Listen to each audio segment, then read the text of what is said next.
ভয়ভঞ্জন জয় সংসন করুণায়ত নয়নম ভয়ভঞ্জন জয় সংসন করুণায়ত নয়নম কনকোৎপল জনকোজ্জ্বল রসসাগর চয়নম কনকোৎপল জনকোজ্জ্বল রসসাগর চয়নম মুখරීকৃত ধরণীতল হরিকীর্তন রসনম মুখරීকৃত ধরণীতল হরিকীর্তন রসনম क्षितिपावन भवतारण पिहितारुण वसनम क्षितिपावन भवतारण पिहितारुण वसनम शुभदोदय दिवसे वृषा रविजानि जदयितं शुभदोदय दिवसे वृषा रविजानि जदयितं प्रणमामि च चरणान्तिकपरिचारकसहितं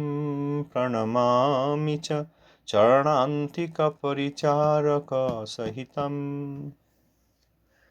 पतित पावन शिष्ल गुरु महाराज जी की जय। प्रभुपाद अष्टोत्तर शत शिष्ल भक्ति सिद्धांत सरस्वती गोस्वामी ठाकुर जी की जय। शिष्ल प्रभुपाद पार्षद वृंद की जय। अवधूत क्लोज रमणी श्ल गौर सुदास जी महाराज जी की जय। शिष्ल सच्चिदानंद भक्त ठाकुर महाशय की जय। श्री जगन्नाथ दास जी महाराज जी की जय। श्री रूपानुग आचार्य की जय। भजनंद समागत भक्तवृंद की जय। श्री श्री हरिनाम संकीर्तन की जय।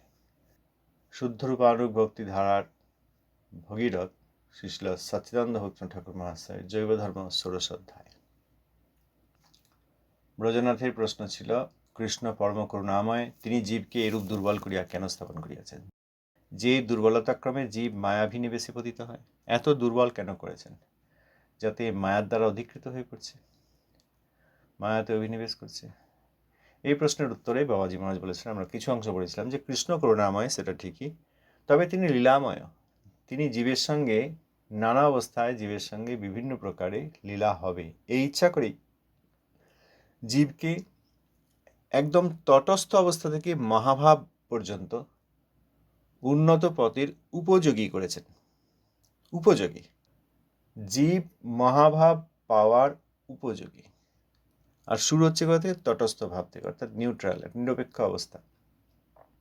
এবং সেই উপযোগিতার যে সুবিধা এবং তার যে দৃঢ়তা, সেটার জন্য আবার ওই অতি নিম্নে স্কেলের উপরের দিকে একদম মহাভাব, স্কেলের মাঝখানে তটস্থ ভাব, আর স্কেলের একদম নিম্নে, অতি নিম্নে ওই মাইক জড়ের সঙ্গে অভেদ অহংকার, আমি ওই জড়জগতের সদস্য, এই ধারণা পর্যন্ত সেই মহাভাব পরমানন্দ লাভের অনন্ত বাধার স্বরূপ, অসম্ভব রকমের বাধা এই মাইক অধমান সৃষ্টি করেছেন।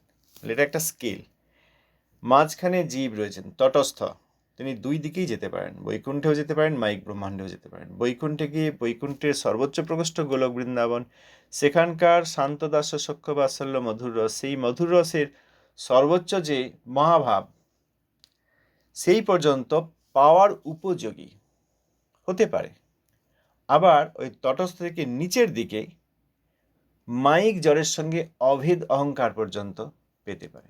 তাতে ওই পরমানন্দ যে কৃষ্ণ সেবা এবং কৃষ্ণ সেবা পরমানন্দের সর্বশ্রেষ্ঠ যে অবস্থা মহাভাব, সেইখানে যাওয়ার জন্য অনন্ত বাধা, এই সহজ বাধা নয়, অনন্ত বাধার স্বরূপ ওই মাইক অধমান সৃষ্টি করেছেন। অধমানগত জীব সকল স্বরূপার্থহীন, নিজ সুখকর ও কৃষ্ণ বিমুখ। ওই যেসব জীব এখন মাইক বাধার মধ্যে পড়লেন, জীবাত্মা, তাঁরা স্বরূপার্থহীন, অর্থাৎ তাঁরা যে কৃষ্ণের বিভিন্নাংশ এবং ব্রজে মধ্যমাকার কৃষ্ণের মতোই তাদের রূপ সম্ভব, সেই ধারণা তাদের নেই। এবং নিজ সুখকর, সবসময় নিজের স্বার্থ অন্বেষণ করছে, কিভাবে আমি মাইক বস্তু ভোগ করতে পারি। এবং কৃষ্ণ বিমুখ, কৃষ্ণ উন্মুখ নই, আমরা বদ্ধজীব, কৃষ্ণ উন্মুখ নই, কৃষ্ণ বিমুখ, এই আমাদের স্থিতি। এই স্বরূপার্থহীন, নিজ সুখকর, স্বসুখকর, অর্থাৎ সমস্ত প্রকার অন্নাভিলাষে আমরা জড়িয়ে রয়েছি এবং কৃষ্ণ বিমুখ। এই অবস্থায় জীব যত ওই নিচের দিকে যেতে থাকে, অর্থাৎ মায়িক জলের সঙ্গে অভেদ অহংকার করতে থাকে, ওই যত অধগমন পরম কারণিক চিৎসূর্য কৃষ্ণ তিনিও সপার্ষদে স্বীয় ধামের সঙ্গে অবতীর্ণ হয়ে তাঁদের সম্মুখীন হয়ে উচ্চগতির সুবিধা প্রদান করেন। যে যত পতিত হয় তবদয়া তত তায়, এরকম একটি কীর্তনের অংশ আছে, যে যত পতিত হয় তবদয়া তত তায়, অর্থাৎ এই যত অধগমন হচ্ছে, যত অধমানের দিকে যাচ্ছে, অর্থাৎ আমি মায়িক বদ্ধতা লাভ করছি, কৃষ্ণ তাদের প্রতি তত বেশি করুণাশীল। এই জন্য অতি অধম অতি পতিত জীব তাদেরকে সর্বাপেক্ষা উচ্চগতির সুবিধা দান করেছেন। যার পতিত অবস্থা যত বেশি তাকে তত সুবিধা দান করেছেন। কিভাবে? কারণ জীব তো এই জগতে বদ্ধ আছে, অতএব কৃষ্ণ, কৃষ্ণলীলা, কৃষ্ণ পার্ষদ, কৃষ্ণধাম দেখতে পায় না। এই জন্য কৃষ্ণ তার ধাম নিয়ে আসেন, তার পার্শ্বদের নিয়ে আসেন, তিনি নিজে আসেন এবং লীলা বিস্তার করেন।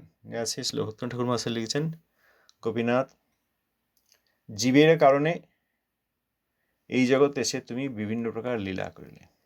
মায়িক জগতে তার নিত্যধাম নিয়ে এসে তিনি যে লীলা করেন, নৈমিত্তিক লীলা, এই পরম উপাদেয় শ্রীল বিশ্বনাথ চক্রবর্তী ঠাকুর এক জায়গায় বলেছেন যে নিত্যলীলায় যেসব বিভিন্ন প্রকার উৎকর্ষ আছে, এই নৈমিত্তিক লীলার উৎকর্ষ আবার সেখানকার আবার বিশেষতা রয়েছে। অর্থাৎ নিত্যধামে কৃষ্ণের যে নিত্যলীলা, সেই নিত্যধাম নিয়ে এসেছেন এখানে, এবং এখানে যে সেই নিত্যলীলার কিছু প্রকাশ করেছেন এই নৈমিত্তিক জগতে, সেই নৈমিত্তিক লীলা তাঁর আবার নিত্যলীলা অপেক্ষাও কোনো কোনো ক্ষেত্রে বিশেষতা আছে। আমরা দেখতে পাই যে ব্রজলীলায় কৃষ্ণ সেখানে মথুরা যাওয়ার অভিনয় করে চরম বিপ্রলম্বে ব্রজবাসীদের নিমজ্জিত করেছেন। নিত্যধামে কৃষ্ণ মথুরা চলে যান না, তিনি ব্রজেও আছেন, একই সঙ্গে মথুরাতেও আছেন, একই সঙ্গে দ্বারকাতেও আছেন, দ্বিদল বৈকুণ্ঠের উপরিভাগে। সেখানে ব্রজে কৃষ্ণ সর্বদা বিরাজমান, তার দৈনন্দিন নিত্যলীলা হচ্ছে।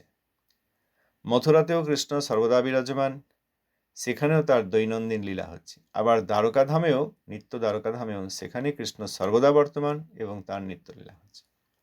ব্রজে তাহলে বিপ্রলম্ব বিরহ কি করে সম্ভব? ব্রজে বিরহ, যখন কৃষ্ণ গোচারণে চলে যাচ্ছেন তখন মা বাবার বিরহ সারাদিন, এই সারাদিনের বিরহ, সকাল থেকে সন্ধ্যা পর্যন্ত চরম বিরহ। এক মুহূর্ত কৃষ্ণকে সাক্ষাতের সামনে না পেলে তাদের যে বিরহ হয়, সেইটি সারাদিনের বিরহ। অতএব এটি একটি বিশেষ বিপ্রলম্ব ভাব। আবার ব্রজদেবীরাও, তাঁরা সবসময় কৃষ্ণকে পাচ্ছেন না, কৃষ্ণ সবসময় তাদের সঙ্গে এসে দেখা করতে পারছেন না, সেখানে কিছু বাধা সৃষ্টি করেছেন কৃষ্ণেরই পরাশক্তি যোগমায়া, সেখানেও তাদের বিরহ। যখন তিনি গোবর্ধনে গেলেন সখাদের সঙ্গে এবং সেখানে ক্রীড়াদি করছেন এবং এখনও ব্রজদেবীদের কুঞ্জে আসেননি, তখন ব্রজদেবীদের বিরহ। অতএব এগুলিও চরম বিপ্রলম্ব। তবে নিত্যধামে কৃষ্ণ কখনোই মথুরা চলে যাননি, এই জন্য ওই শতবর্ষের বিরহ সেখানে সম্ভব নয়। চরম বিপ্রলম্ব যে কৃষ্ণের মথুরাপতি হয়ে মথুরায় গমন এবং পরবর্তীকালে দ্বারকায় চলে গেলেন, সেই বিরহ নেই। তবে সেই বিরহ আছে, সেই লীলা ঘটনাটি সেখানে নেই, কিন্তু সেই বিরহ আছে। যেহেতু তারা এই নৈমিত্তিক জগতে লীলা করতে এসে, এই ব্রহ্মাণ্ডে স্বীয়ধাম নিয়ে এসে নৈমিত্তিক লীলা করতে এসে মথুরা চলে যান, সেই ভাবটি সেখানে আছে। অতএব কৃষ্ণ মথুরায় চলে যান, এই ভাবটি আছে। অতএব মথুরাপতির অদর্শনে মাথুর বিরহকাতর ব্রজবাসীগণ সেই ভাব তারা সেখানে অনুভব করেন, কিন্তু লীলাটি সেইখানে হয় না, লীলাটি এইখানে, এই নৈমিত্তিক লীলায় হয়। অতএব কৃষ্ণের মথুরা গমন এবং শতবর্ষের বিরহ সেইটি এই নৈমিত্তিক লীলাতেই সম্ভব, আর ভাবটি নিত্যলীলায় রয়েছে। এই জন্য শ্রী গৌড়ীয় আচার্য কুলচূড়ামণি শ্রীল বিশ্বনাথ চক্রবর্তী ঠাকুর বলেছেন যে নৈমিত্তিক লীলায় কিছু কিছু বিশেষ ঘটনা ঘটে, যেইগুলি লীলারূপে নিত্যধামে নেই, কিন্তু ভাবরূপে অবশ্যই রয়েছে। অতএব নৈমিত্তিক লীলা তার বিশেষতা রয়েছে। সেই লীলা কৃষ্ণ এখানে করেন, তিনি পরম কারণিক। যে জীব যত পতিত তাকে সেই পরিমাণ উচ্চগতি দান করার জন্য তিনি এইসব লীলা করেন। আমাদের মতো বদ্ধ জীব, এই যে অনেকে বলেন যে যোগ্যতা বিচার করেননি ভগবান, সেটা একদম ঠিক। আমরা কারণোদকশায়ী বিষ্ণুর অনুচিত অংশ, আমাদের কি যোগ্যতা আছে? কিন্তু আমরা মহাভাব পাওয়ার উপযোগী, পেয়ে যাইনি এখনো, কিন্তু উপযোগী, মহাভাব পাওয়ার উপযোগী করে তৈরি করেছেন। আমরা যদি মহাভাবান্বিতা ব্রজদেবীদের আনুগত্য করি, তাহলে এই অনুচিত জীব হওয়া সত্ত্বেও সেই ভাব পেয়ে সেখানে ব্রজদেবীত্ব, তাঁদের কায়বুহত্ব লাভ করতে পারি। এত বড় উপযোগিতা রয়েছে, যাতে সেই বস্তু লাভ করতে পারি। এত বড় বস্তু যেটি ব্রহ্মা শিবকে দেননি, কারণ তাদের যোগ্যতা রয়েছে, তাঁরা কিন্তু পাননি। তাঁদের যোগ্যতা রয়েছে, অর্থাৎ তাঁদের যোগ্যতা আমাদের মতো অনুচিত বদ্ধ জীব অপেক্ষা অনেক গুণে বেশি, অনন্ত গুণে বেশি। তাঁদেরকে যে বস্তু দেননি, সেই বস্তু এই বদ্ধ জীবকে দেওয়ার ব্যবস্থা করেছেন। কিভাবে? এখানে স্বীয় ধাম প্রকটিত করে সপার্ষদ এসে পরম কারুণিক কৃষ্ণ ব্রজলীলা বিস্তার করেছেন। অতএব তখন তিনি বদ্ধজীবের সম্মুখীন হয়েছেন। যখন তিনি প্রকট লীলা করছেন, তখন বদ্ধজীব সামনে থেকে তাঁকে দেখতে পাচ্ছেন, তাঁর এইসব লীলা দর্শন করতে পারছেন, অনুভব করতে পারছেন। অতএব তাঁরা সেই লীলায় আকর্ষিত হয়ে ভগবানের দর্শন, ভগবানের গুণ শ্রবণ, লীলা শ্রবণ ইত্যাদির দ্বারা, লীলা দর্শন ইত্যাদি দ্বারা আকর্ষিত হয়ে সেই সৌভাগ্য লাভ করছেন। আমরাও এখনো সাক্ষাতে কৃষ্ণলীলা প্রকাশিত না থাকলেও এই জগতে অপ্রকটে কৃষ্ণলীলা প্রকাশিত রয়েছেন। সেই সব অপ্রকটে ঘটে যাওয়া লীলার কথা শ্রবণ করতে পারছি। অর্থাৎ ভগবানের এই সব তত্ত্ব এবং লীলাদি, এইগুলি শ্রবণ তাঁর নিত্য এবং নৈমিত্তিক লীলা সাক্ষাতের দর্শনের সমান। আমাদের মধ্যে এখনো বদ্ধভাব রয়েছে, অন্যাভিলাষ রয়েছে, সেগুলি আমরা ছাড়তে চাইছি না। আমাদের স্বতন্ত্রতার অপব্যবহার এখনো করছি, সেটা আমার দোষ। কিন্তু তিনি ব্যবস্থা করেছেন, যদি কোনো জীবাত্মা এইটিকে সমগ্ররূপে উপলব্ধি করে এতে আকর্ষিত হয়ে সেইভাবে শ্রবণ করেন তত্ত্বাদি, তাহলে তিনি সেই মহাভাব পর্যন্ত পাওয়ার উপযোগী পেতে পারেন। যা বৈ শ্রী আর্চিতম, এই শ্লোকে শ্রী উদ্ধব মহারাজ বলেছেন যে বস্তু লক্ষ্মী দেবী, শিব, ব্রহ্মা এবং অন্যান্য আপ্তকাম যোগীগণ সর্বদা প্রার্থনা করেন কিন্তু প্রাপ্ত হন না। এখন যদি আমরা বদ্ধ জীব সেই সুবিধাটি গ্রহণ করে সেই উচ্চগতি স্বীকার করি, তাহলে ক্রমশ গ্র্যাজুয়ালি ভজন করতে হবে। ভজনের দ্বারা ক্রমশ সেই নিত্য চিদ্ধাম পর্যন্ত যেতে পারি এবং নিত্য পার্শ্বদ দিকের অবস্থা সাম্য সম্ভব হয়। বলছেন, অধমানগত জীব সকল স্বরূপার্থহীন, নিজ সুখকর ও কৃষ্ণবিমুখ। এই অবস্থায় জীব যত অধগমন করিতে থাকেন, পরম কারণিক কৃষ্ণ সপার্শ্বদে ও সদামের সহিত তাহাদের সম্মুখীন হইয়া তত উচ্চগতির সুবিধা প্রদান করেন। যে জীব সেই সুবিধা গ্রহণপূর্বক উচ্চগতি স্বীকার করেন, তাহার ক্রমশঃ চিদ্ধাম পর্যন্ত গমন ও নিত্য পার্শ্বদ দিকের অবস্থা সাম্য সম্ভব হয়। আমরা গ্রহণ করব কি করব না, এটিও আমাদের স্বতন্ত্রতার উপর। এত কিছু দেখেও বা শুনেও আমরা যদি অন্নাভিলাষ আর আমাদের বদ্ধাবস্থাকে বরণ করি, তাহলে আমরা স্বতন্ত্রতার অপব্যবহার করেই চলেছি। যে স্বতন্ত্রতার অপব্যবহার করে আমরা বদ্ধ হলাম, সেই স্বতন্ত্রতার অপব্যবহার এখনো করেই চলেছি। যদি অন্নাভিলাষ ত্যাগ করে কৃষ্ণ এবং কৃষ্ণের ভক্তগণের অনুগত হই এবং কৃপা প্রার্থনা করি, তাহলেই চিৎবল দিয়ে তারা আমাদেরকে উদ্ধার করবেন এবং সর্বোচ্চ যে মহাভাব সেইটা পর্যন্ত দিতে পারেন। বলছেন ক্রমশ চিদ্ধাম পর্যন্ত গমন, চিদ্ধামে যাওয়া সম্ভব হয়। চিদ্ধাম গিয়ে শান্ত রসে ভজন করেন তা নয়, যে আমি এখন চিদ্ধামে এসে গেছি, বাস আর কোনো অসুবিধা নেই, এখন আমি চিদ্ধামেই নিত্যকাল অবস্থান করব। শুধু সেইটা নয়, নিত্য পার্শ্বদ দিকের অবস্থা সাম্য সম্ভব হয়। নিত্য পার্শ্বদ অর্থাৎ দাসগণ, রক্তক, চিত্রক, পত্রক আদি দাস শ্রেষ্ঠ এবং তাদের অধীনে অনন্ত সংখ্যক কৃষ্ণ দাস। দাস্যরসে বা সখ্যরসে সুবল শ্রীদামাদি সখাগণ তাদের অনুগত হয়ে তাদের অবস্থা সাম্য, অর্থাৎ ওই তাদেরই মতো সমতা, সাম্য মানে সমতা, অর্থাৎ তাদেরই মতো ভাবনা অর্থাৎ ভাব, তাদেরই মতো কৃষ্ণ সুখ অন্বেষণ, তাদেরই মতো রূপ, তাদেরই মতো ক্রীড়া আদি তাদের অনুগত হয়ে অবস্থা সাম্য লাভ হয়, সখারূপ প্রাপ্ত হয়। আবার যারা মাতা পিতা ভাবে ভজন করেন তারা শ্রীমতী যশোদামা, শ্রীমতী কীর্তিদামা, পিতা শ্রী নন্দ মহারাজ, পিতা শ্রী বৃষভানু মহারাজ আদি এই মাতা পিতাগণের রাগাত্মিকা মাতা পিতাগণের অনুগত হয়ে রাগানুগ জন হয়ে বাৎসল্য রসে কৃষ্ণকে ভজন করতে পারেন এবং তাদেরও সাম্য হয়। যারা মাতৃরূপে করেন তারা যশোদা মায়ের কায়বুহরূপ একটি রূপ প্রাপ্ত হন এবং মায়ের অধীনে ওই মাতৃত্ব দ্বারা কৃষ্ণের সেবা করেন। যারা পিতারূপে ভজনা করেন যে কৃষ্ণ আমার সন্তান, আমার পুত্র, নন্দমার্জের পুত্র, অতএব আমার পুত্র, ব্রজে এইরকম অনেক মা বাবা রয়েছেন গোপ এবং গোপীগণ, তাঁরা কৃষ্ণকে বাৎসল্যরসে ভজন করেন, তাঁদেরও পুত্রকন্যা আছেন, কিন্তু যেহেতু কৃষ্ণ সর্বেশ্বর এবং সকলের আকর, সেহেতু তাঁদের পুত্র অপেক্ষা তারা কৃষ্ণকে অধিক ভালোবাসেন। এই জগতে আমরা বুঝতে পারবো না, কারণ এই জগতে যত যাই হোক আমি আমার পুত্রকেই ভালোবাসি, আমি আমার কন্যাকেই ভালোবাসি।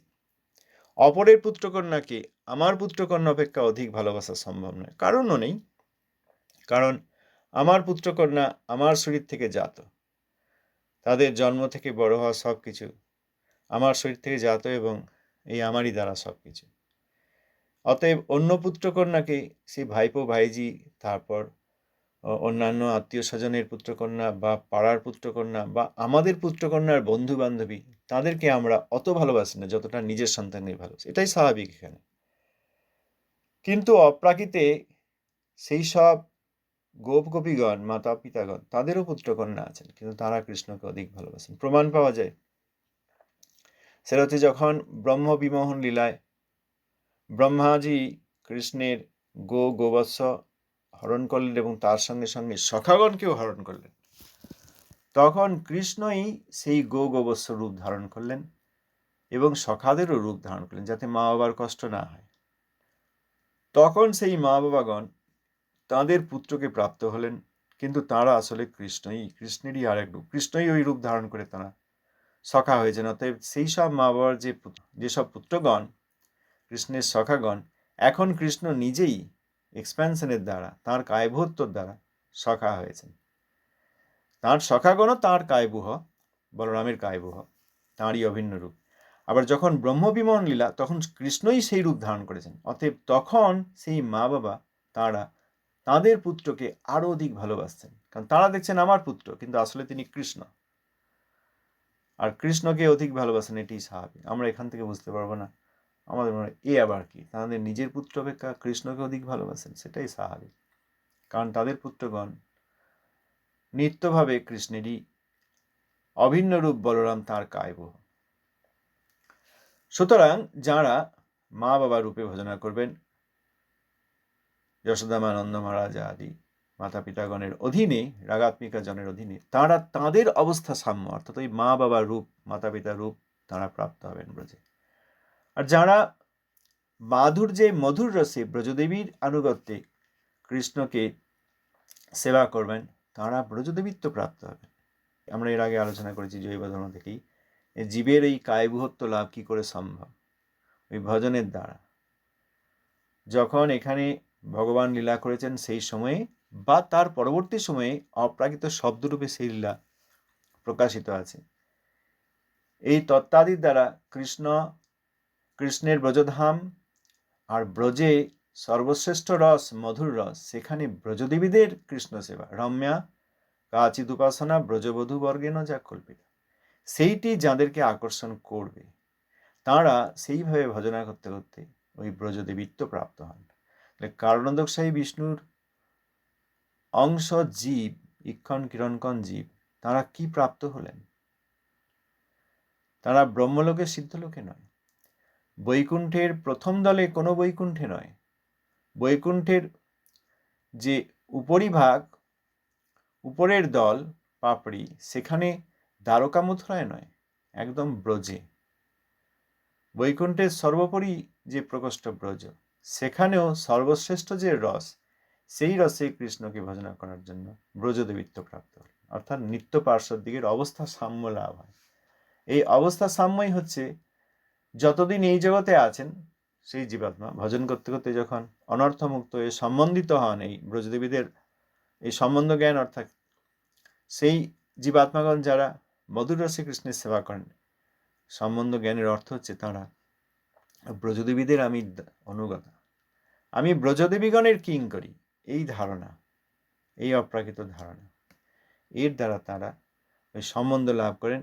সেই সম্বন্ধ লাভ করে সেই সম্বন্ধ অনুসারে যে অভিধেয় অর্থাৎ ভজন, চিদনুশীলন অর্থাৎ শ্রী নাম গ্রহণ, মহাপ্রভু প্রদত্ত হরে কৃষ্ণ মহামন্ত্র অর্থ জেনে হে হরে, হে কৃষ্ণ, হে রাধারমণ রাম, হরে কৃষ্ণ রাম, এইভাবে ব্রজদেবীদের আনুগত্যে হরিনাম করতে থাকেন, তাঁরা ব্রজদেবিত্ব প্রাপ্ত হন প্রয়োজন লাভের সময়, অর্থাৎ প্রেম সম্বন্ধ অভিধেয় প্রয়োজন সম্বন্ধে। প্রত্যেক জীবাত্মা যারা ব্রজে মধুর রসে ভজনা করতে চান, তাঁরা প্রভুপাদ ছিল ভক্তি সিদ্ধান্ত সরস্বতী গোস্বামী ঠাকুর, যিনি ব্রজে নন্দব্রজে নয়নমণি মঞ্জরি, তাঁর অধীনে তাঁর শিষ্য শিষ্যাগণ সব মঞ্জরি স্বরূপা।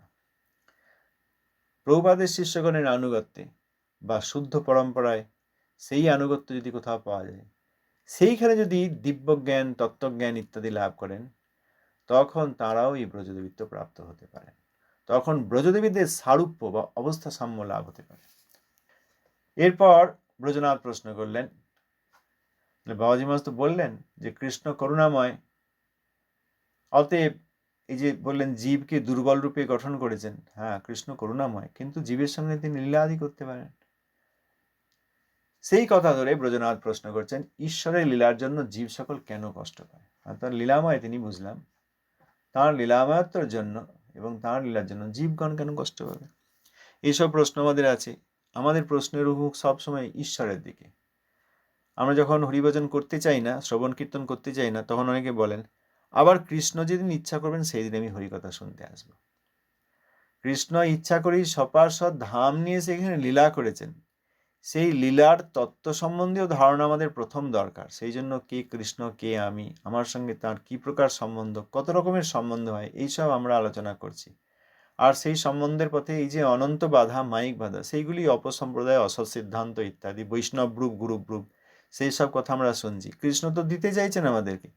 আমি স্বতন্ত্রতার অপব্যবহার এখনো করে ভাবছি না, আমি এখনো শুনবো না, কিন্তু দোষটা দিচ্ছি কৃষ্ণকে। এখন আর কৃষ্ণের ইচ্ছা হচ্ছে না যে আমি হরিকথায় আসি, ওই জন্য আমি আসছি না, কারণ আমি তো কৃষ্ণ ইচ্ছা পরতন্ত্র, তিনি যা চাইবেন তাই হবে, তাঁর ইচ্ছা বাইরে কিছু হবে না। অতএব আমি যে এখন আর হরিকথা শুনতে আসবো না, আমার যে অন্য কাজ পড়ে গিয়েছে, আমার পড়াশোনা আছে, পরীক্ষা আছে, সংসার আছে, তারপর অন্যান্য সব দায়িত্ব আছে, তো কৃষ্ণই দিয়েছেন। অতএব কৃষ্ণ এখন আর চান না যে আমি তার ভজনা করি, অতএব আমি এখন বিদায় নিলাম।